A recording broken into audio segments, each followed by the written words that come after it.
Selam, ben öğretmen Zeynep. Bugünkü dersimiz sınıf 3, Unit 5, 6'ya çarpmak. İlk önce 6 sayısının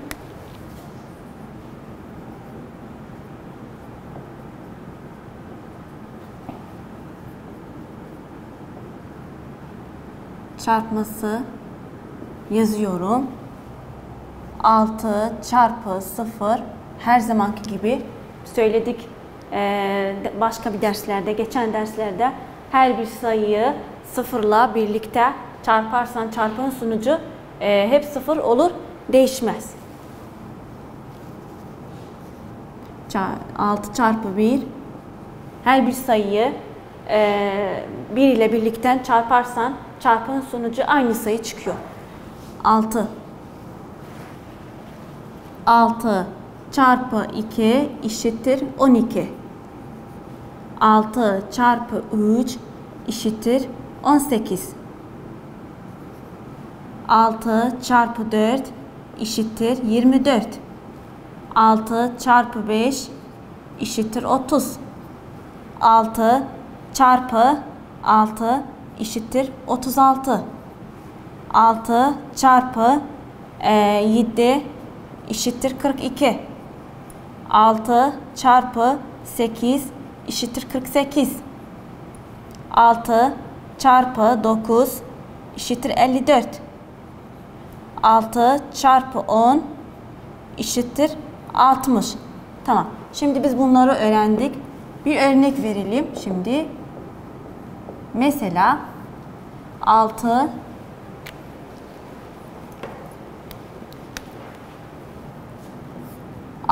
çarpı 6 eşittir 36.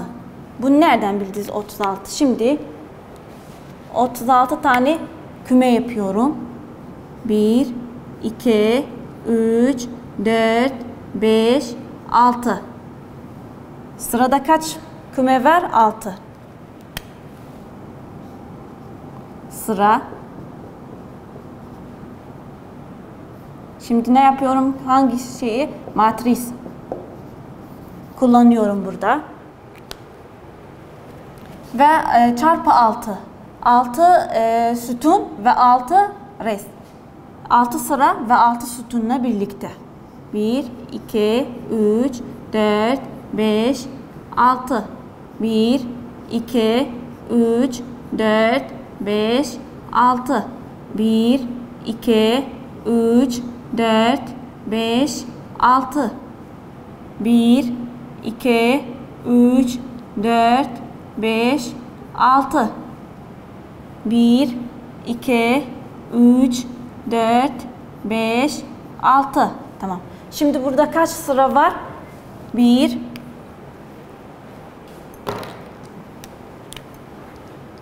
burada kaç sıra var?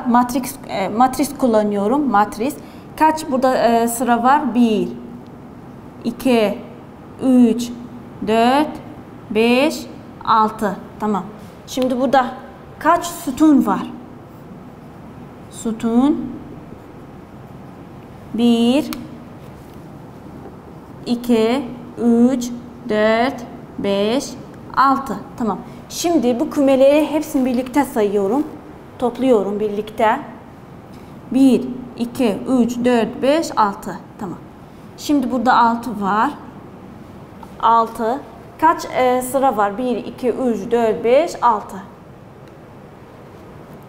6 artı 6 artı 6 artı 6 artı 6 1 2 3 4 5 artı 6 eşittir 36. 6 artı 6 artı 6 artı 6 6 kere 6 sıra varımızdı ve artı 6 sütunla 6 sıra ve 6 sütunla birlikte burada var. Kaç yapıyor? 36. Tamam. Şimdi bir soru çözelim.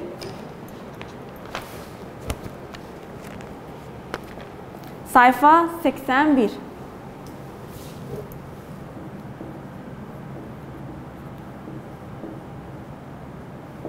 Tamam. 7. soru. boşluk vermiş bize.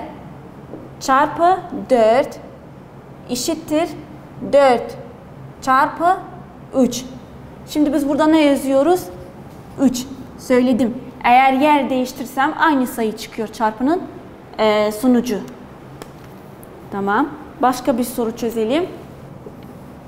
Soru 13. Bulunmayan sayı nedir? 6 çarpı eşittir 48. Tamam. Şimdi burada hangi sayı kayıp? Bulunmuyor. Bulunmayan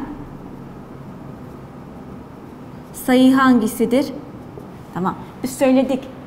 6 çarpı burada var. 6 çarpı 6 36. 6 çarpı 7 42. Ve 6 çarpı 8 48. Bu hangisi sonuç vermiş? Çarpım sonucu 48. Buraya hangi sayı yazıyorum? 8. Bakayım burada var. Eğer